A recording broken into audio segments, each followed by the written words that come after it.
سندھ کے سابق گورنر مسلم لیگ نون کے اہم رہنما سابق ترجمان مریم نواز محمد زبیر نے مسلم لیگ نون کو خیرآباد کر دیا۔ محمد زبیر کے اختلافات ہوئے سندھ میں مسلم لیگ نون کی تنظیم سازی پر یا اگنور کیا گیا اسٹیبلشمنٹ سے رابطے کرنے پر۔ محمد زبیر نے نجی ٹی وی چینلز کے پروگرام میں گفتگو کرتے ہوئے کہا کہ میں اس وقت مسلم لیگ نون میں اتنا ہی ہوں جتنا شاہد خاقان عباسی ہیں۔ محمد زبیر کا مزید کہنا تھا کہ 2018 میں انہیں مسلم لیگ نون کے سربراہ میاں نواز شریف کے خلاف پریس کانفرنس کرنے کو کہا گیا لیکن انہوں نے انکار کیا۔ محمد زبیر کا کہنا تھا کہ اسٹیبلشمنٹ سے رابطے کرنے کے مجھ پر جھوٹے الزامات لگائے گئے ہیں۔ اگر میں سابق جنرل ریٹائر باجوہ سے ملتا رہا تو وہ مریم نواز اور نواز شریف کے لیے انصاف مانگتا رہا۔ ان کا مزید کہنا تھا کہ میں نے مسلم لیگ نون میں رہ کر مسلم لیگ کی سربراہ نواز شریف اور مریم نواز کے کٹھن دور میں ان کے ساتھ دیا اور ساتھ رہا۔ اس دور میں ترجمان بنا جب پی ڈی ایم نہیں بنی تھی اور مسلم لیگ نون کے لیے حالات اتنے سازگار نہیں تھے۔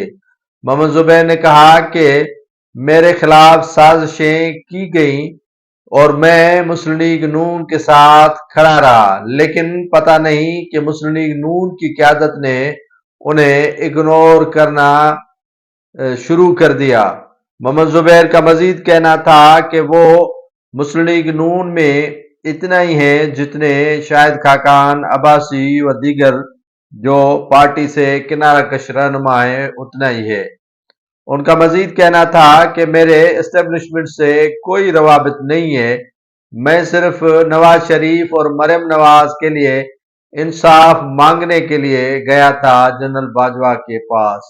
ان کا مزید کہنا تھا کہ جنرل باجوہ کا بھی مسلم لیگ نون کو ٹکڑے کرنے میں اہم کردار رہا۔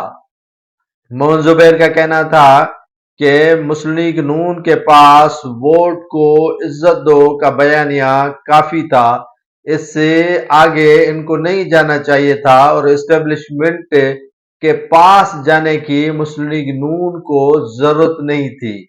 جب مسلم لیگ نون نے اپنے بیانیے ووٹ کو عزت دو سے ہٹ گئی تو وہ بھی نہیں چاہتا کہ اب مسلم لیگ نون کا حصہ رہے۔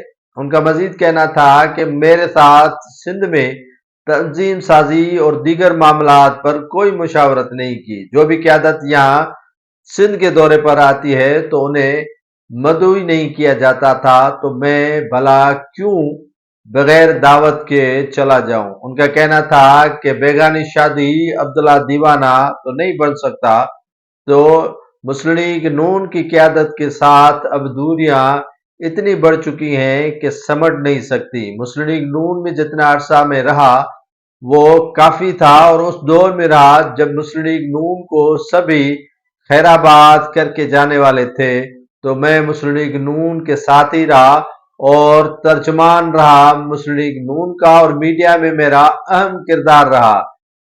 محمد زبیر کا کہنا تھا کہ وہ مریم نواز اور نواز شریف کے انتہائی قریبی ساتھیوں میں شمار ہوا کرتے تھے اور میڈیا جو اس وقت بہتر انداز میں سوشل میڈیا مسلم لیگ نون کی کام کر رہی ہے اس میں میرا اہم کردار ہے۔ کوئی مانے یا نہ مانے مسلم لیگ نون کو میں نے اس وقت سہارا دیا سندھ یا پاکستان میں جب مسلم لیگ نون کا کوئی نام لینے والا نہیں تھا۔ 2018 میں مسلم لیگ نون کے لیے حالات سازگار نہیں تھے، کٹھن صورتحال میں بھی مسلم لیگ نون کو میں سہارا دیتا رہا، لیکن مسلم لیگ نون کے لیے جب بہتر وقت آتا ہے تو وہ اپنے ساتھیوں کو بھول جاتی ہے اور اپنے ساتھیوں کو اپنے ساتھ نہیں رکھتی۔ میرے ساتھ بھی وہی سلسلہ شروع کیا جس کی وجہ سے میں نے مسلم لیگ نون کو مزید وقت دینے اور مسلم لیگ نون میں مزید رہنے کے لیے مناسب نہیں سمجھا۔ محمد زبیر کا مزید کہنا تھا کہ مسلم لیگ نون کو وقت آنے پر پتہ چلے گا۔